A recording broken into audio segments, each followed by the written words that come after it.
Pittsburgh, the city of champions. We certainly are a sports town.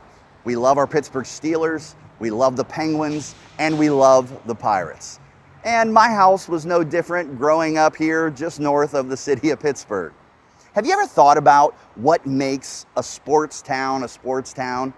I mean, what is it? Sure, most of you would say winning right off the bat. And yes, I would agree, winning plays a big part of it, and we've had our share of winning here in Pittsburgh. But think about the city of Chicago. Many would say, and I'd agree, Chicago is a sports town. But yet the Chicago Cubs went over 100 years without winning a World Series, and they were still a sports town, and people still loved the Cubs. You know, I would say one of the things that makes a sports town is that each generation passes its love and passion for their sports teams from one generation to the next. And in my house growing up, it was no different. You see, my dad loves baseball, and he loves the Pittsburgh Pirates. In fact, his two favorite players of all time are Bill Mazeroski and Roberto Clemente.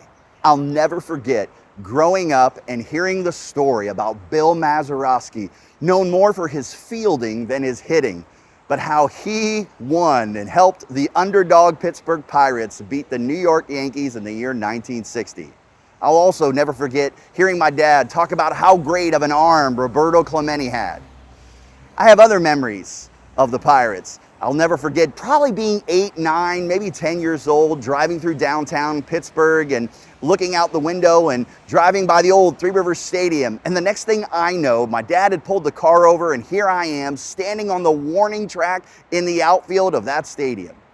2006, this stadium right here, PNC Park, hosted Major League Baseball's All-Star Game. And it was that year that I got to travel with my dad and my two brothers being at that game. It was a great day. And last, it was 2010 when I had the incredible privilege of singing the national anthem before a baseball game here at PNC Park.